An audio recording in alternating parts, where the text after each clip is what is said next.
Hi, need a ride?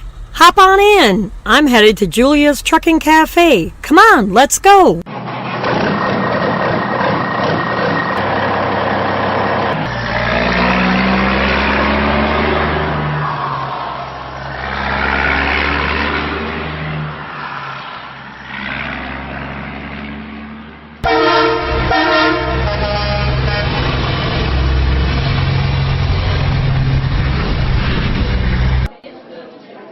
Cool, we made it just in time. Come on, let's go get a seat.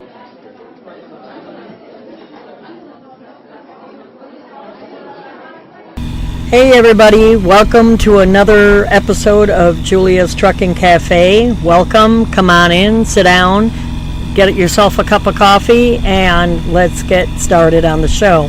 We have a lot to cover today. So this week's episode is what does the DOT have in store for us this month? I'll be covering that here shortly. Today I want to start off the show with a little bit of older news. A lot of stuff has been happening since my last show, and I want to get us caught up and then talk about the current events of the last couple of days. So, a mechanical problem starts a fire in Racine County on Interstate 41 I-94 near Mount Pleasant in Wisconsin that destroys 6 cars in what we call a parking lot or a car hauler. And they don't know when they investigated this, and this happened back June 19th, and they don't know what happened, but one of the cars started on fire that this hauler was carrying, and it also burned up 6 other cars, so it shut down the lanes on I-41 and 94. I want to give a shout out to all of the people that called 911. Thank you for calling in. A lot of people are so focused and so going down the road and have such tunnel vision that they don't look around them to see what is going on. So kudos to you for calling into 911 on these cars that were on fire. All 3 of the lanes, northbound lanes, were shut down when the fire personnel arrived. The southbound traffic was blocked as well until the fire was, extinguished. Nobody was hurt, thank goodness. The driver got out okay. The cars were pretty well toast.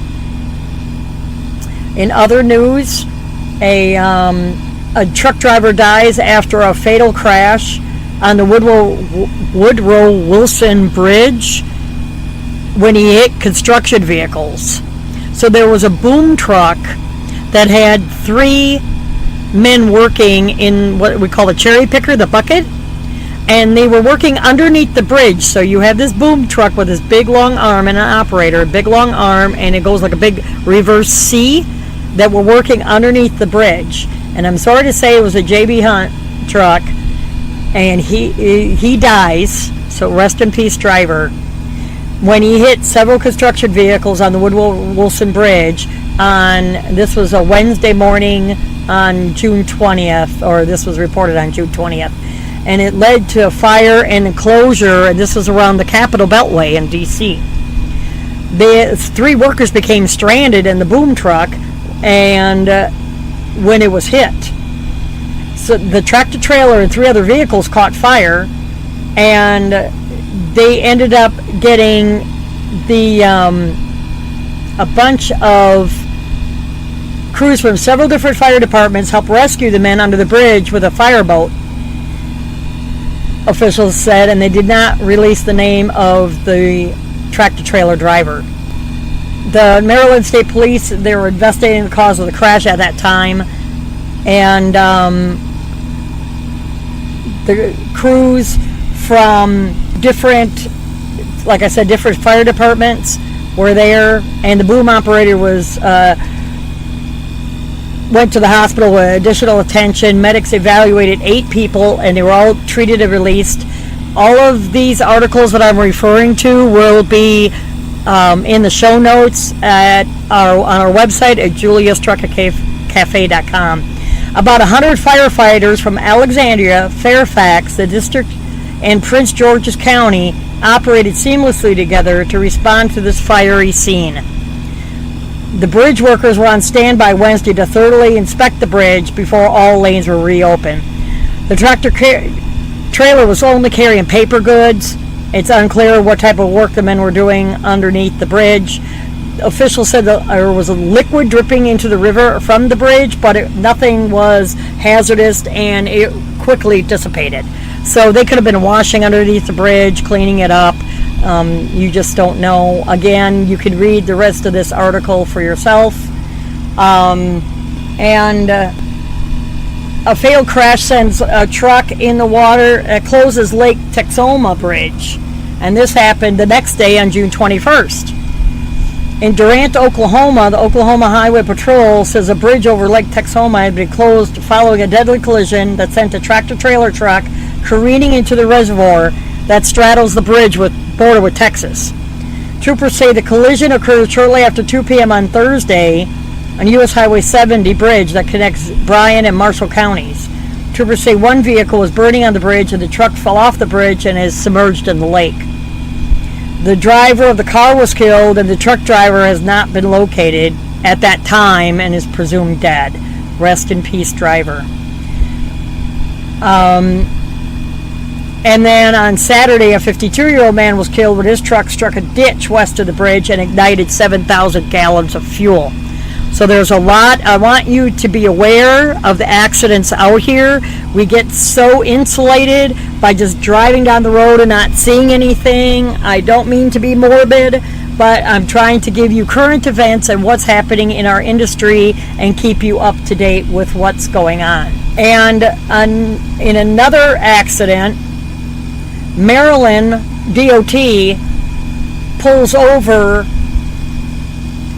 a truck driver, 58-year-old truck driver, in the weigh station, James Lee Hobbs, and put his rig out of service for brake violations. So Mr. Hobbs, being the driver I'm sure that he was, because was going to get out, and a lot of times when your truck is put out for brake violations, your brakes are it's really something minor. Your brakes are out of adjustment. They go under your truck. We all know this. They go under your truck and they inspect the brakes and they measure the distance, between the slack adjuster and the brake shoe to see how much they're out of adjustment. Excuse me. And so I'm sure Mr. Hobbs went under his tractor trailer to try to adjust the brakes to correct it so he could be released and just pay a fine and go on down the road. Well, according to Ashley of CDL Life, who I disagree with totally, this appeared on July 9th, and there again, a link to this article will be in the show notes. He was attempting to make repairs at the weigh station in an out-of-service lot when the truck rolled backwards over him and killed him. What could he have done different, I ask you? Now, in my personal opinion, number one, not adjust him at all if you're not ASE certified if he was a company driver. If you're an owner-operator, we sometimes have to do our own work on our trucks. Save time, save money. Now, what he ended up doing was, my estimation, either the brakes were so out of adjustment that the truck couldn't hold it and he rolled, or the tractor brakes, everything was released, or if the tractor brakes were so out of adjustment they wouldn't hold the whole unit, and he had the trailer brakes released and we're trying to adjust them, or, my opinion would be, number one, don't do it. Number two, if you have to do it, set your tractor brake, release the trailer brakes, adjust those, get back in the truck, pull the red button out, which is your trailer brakes, push the yellow button in, which is your tractor brakes, and then adjust those. You do one set at a time to hold it. Otherwise, have a 4x4 chunk of wood or back up against something, curb or, anything, any concrete abutment to hold it so this wouldn't happen.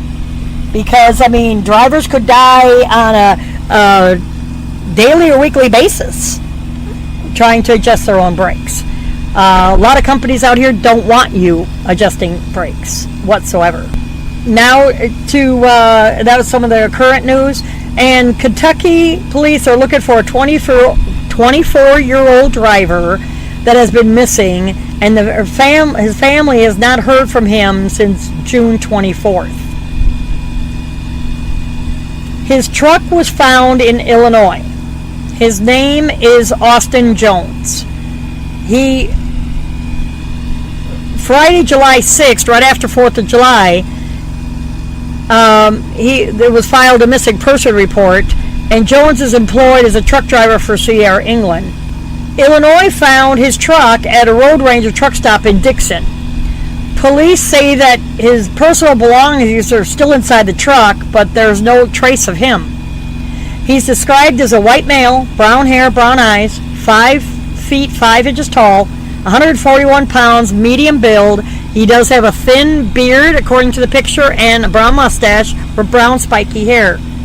Jones' family is offering a $25,000 reward for information that leads to a safe return. If you have any information, or if you see Austin Jones someplace, either call 911 or contact the Wayne County Sheriff's Office by dialing 606-348-5416. That's 606-348-5416. I hope Austin, and also look up his Austin Jones on Facebook. Maybe his family is posting some updates or anything to his whereabouts if they found him. I really hope they do. And today's program is brought to you by Julia's Virtual Assistant Service. If you need a transcript done of your podcast, or if you know somebody who's doing audio recordings and they would like a transcript and made into a report, contact Julia's Virtual Assistant Service by going to their website at juliasvaservice.com. That's juliasvaservice.com. They give you fast turnaround time, confident service, and very economical prices as far as getting your audio transcribed into a report. So visit juliasvaservice.com. That's juliasvaservice.com. Now to the news that may impact us. Kramer wants to have a study done on e-logging devices that impact the drivers. Congressman Kramer of North Dakota has introduced legislation in the House to require a study involving truck drivers and mandated ELDs that are required on nearly all the trucks. A House Resolution 6159 requires the Secretary of Transportation to conduct a study about the impact of ELDs and report the findings to Congress.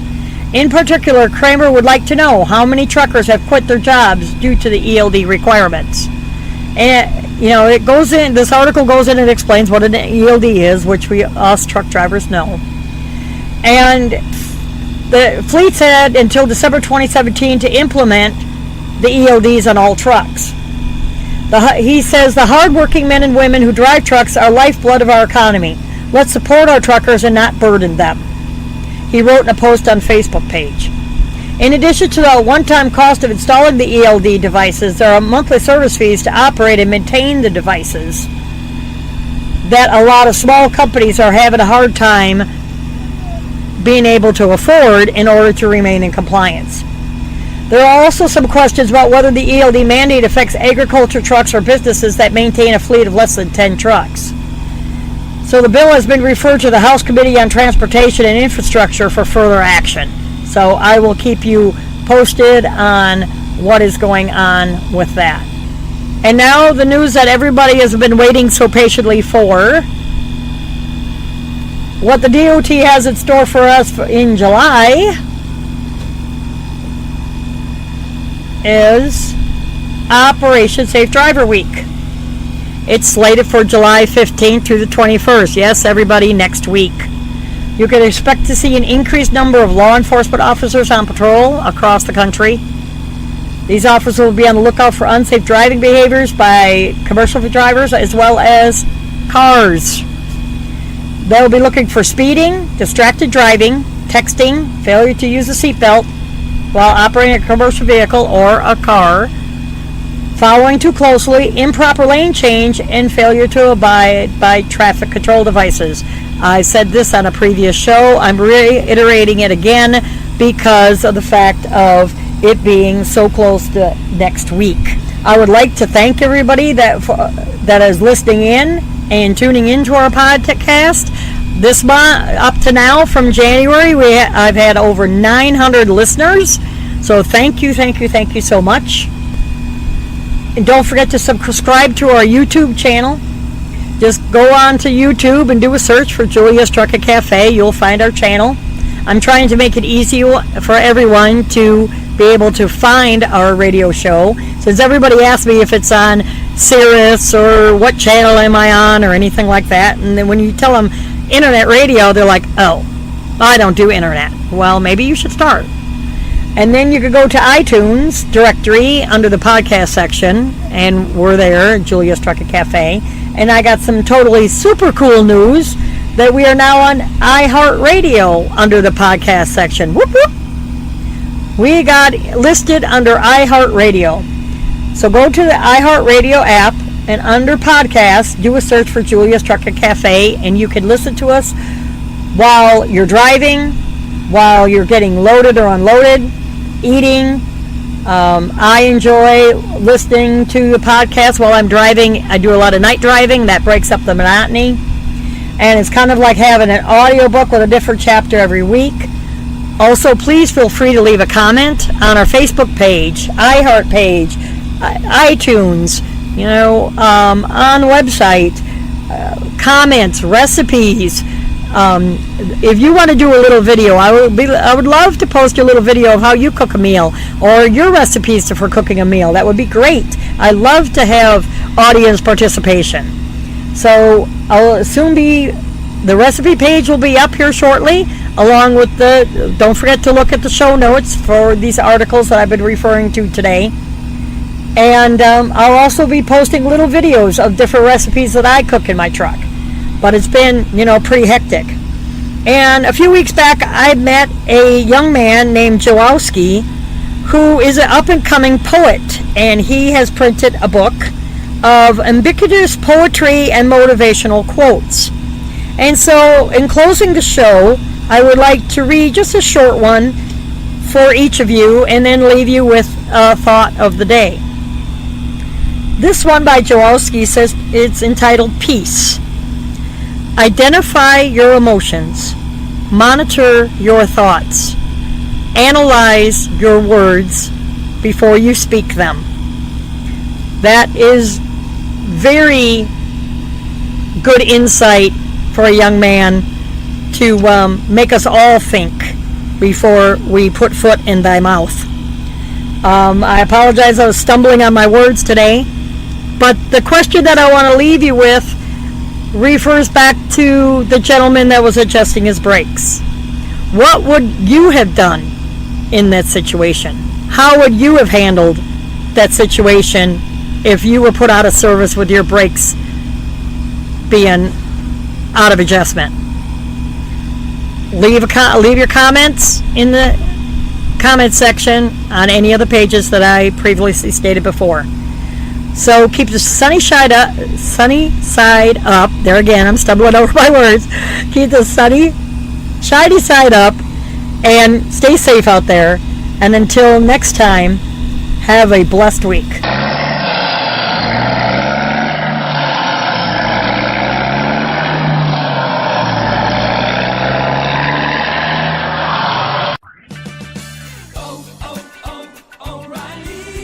Any of the 70 Denver area O'Reilly Auto Parts stores, where you'll find everyday low prices on the parts you need to keep your vehicle at its best. Our guaranteed low prices ensure you're always getting our best deal. In fact, we'll match any auto parts store's price on any like item. O'Reilly Auto Parts. Better parts, better prices every day.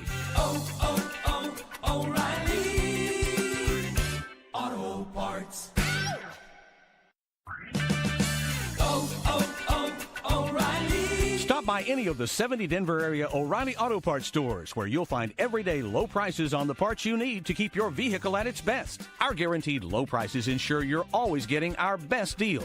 In fact, we'll match any auto parts store's price on any like item. O'Reilly Auto Parts. Better parts, better prices every day. Oh, oh, oh, O'Reilly Auto Parts.